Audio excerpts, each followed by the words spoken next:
নমস্কার বন্ধুরা, আজ আমি আপনাদের তেলকই বানিয়ে দেখাবো। এখানে আমি 4 পিস কই মাছ নিয়ে নিয়েছি। এবার আমি এটা লবণ হলুদ মাখিয়ে নেব। এতে হলুদ দিয়ে দিলাম আর অল্প একটু লবণ দিয়ে দিলাম, দিয়ে মাছটা ভালো করে মাখিয়ে নেব। কড়াইতে আমি পরিমাণ মতো তেল দিয়ে দিয়েছি, মাছটা হালকা করে ভেজে নেব। এটা আমি সর্ষের তেল দিয়েই করব পুরো রেসিপিটা। মাছগুলো এবার আমি ভেজে নেব। আচ্ছা, আমি হালকা করে ভাজবো, বেশি ভাজবো না।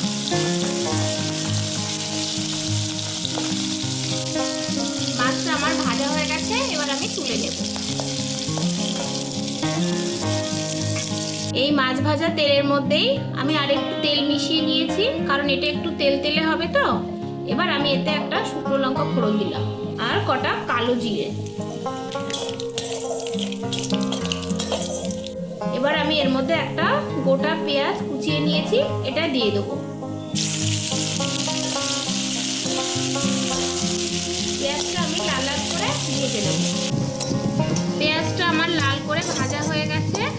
এবার আমি এর মধ্যে মশলাটা দিয়ে দেব।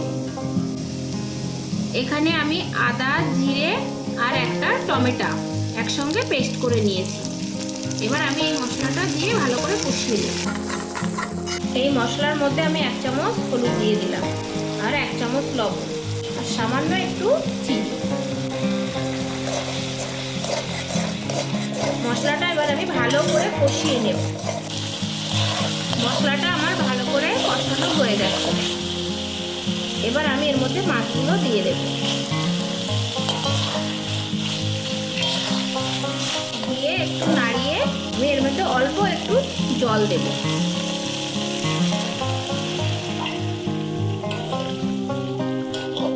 তেলকইটা আমার হয়ে গেছে, যে এটা আমি মাখা মাখা এরকম করেছি।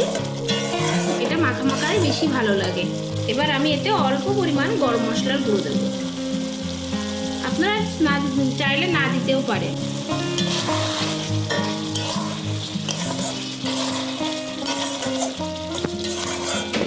এটা আমার হয়ে গেছে। এই যে তেলকইটা আমার বানানো হয়ে গেছে। যদি এই রেসিপিটা আপনাদের ভালো লেগে থাকে, অবশ্যই একটা লাইক করবেন আর কমেন্ট করবেন আরো নতুন নতুন রেসিপি জানার জন্য। আর যদি ভালো লেগে থাকে তাহলে সাবস্ক্রাইব করবেন।